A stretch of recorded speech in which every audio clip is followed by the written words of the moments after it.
Hello, this is a very quick look at the dual-core MX Android box. This is a tiny little box that you plug into your TV. It has room for an SD card up to 32 gig, 4 USB ports, very handy.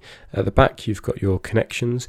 Within the AV section itself is the factory reset button, HDMI out, and you can also connect via Ethernet. It does have Wi-Fi built in as well. As well as the little box and some instructions, you get a remote to use this as a media player, so for Plex, Netflix, whatever, and also to control the main menus, although I would recommend using a wireless keyboard with this. As well as a manual, you get a couple of cables so you can connect this up to your TV, and it's very easy to set up. You just plug it in, put the power in, it fires up, and you just run through the Android setup. You can then pick how you'd like to launch. You can launch into a 3D launcher, a tablet launcher, or XBMC. The 3D launcher has been skinned to make it a bit easier to use on the TV. It's bigger, it's a bit easier to go left and right. You still get access to all the apps, it's just the way it's laid out. The tablet launcher is your more traditional view. This is what you'd get if you had this on a tablet, so it's more designed for touchscreen. You can still use it with the remote or with a wireless keyboard mouse, but the 3D launcher is perhaps a little bit better. It comes with a range of apps pre-installed, but you can also get more apps from the Play Store or the Amazon App Store.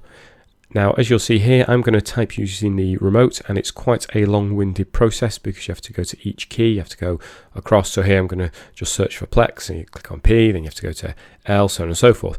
So it's quite annoying to get everything you want downloaded just using the remote, just because it takes a long time. And this is where the USB ports on the box really come into their own, because they allow you to plug in a wireless keyboard and mouse combination. I'll show you what I'm using in a minute, and that means you can type away. It's a much quicker solution. Once you've installed some apps, rather than going to the main app menu, you can put them into these subfolders. They're very quick and easy to add. And so this is the video subfolder. I've now added Plex. So here are a couple of accessories I've been using. The first one allows me to use an Xbox 360 remote with this for gaming. This also controls the menu as well. And I also have a Logitech keyboard with a mouse pad on it, which is a brilliant media keyboard for the living room. It's powerful enough to run some games as well. This is Sonic 2. This was a bit slow in parts. I'm not quite sure if that was the game or the console, but when I loaded up Dead Trigger 2, it worked really well. It was really nice and smooth, as you can see here. To control this, I'm actually using the Xbox 360 pad you saw a second ago, and so this gives it a really nice console feel. So there are quite a few 3D games, and they do require a bit more setup than you get on a normal console. You sometimes have to assign the controls, things like that.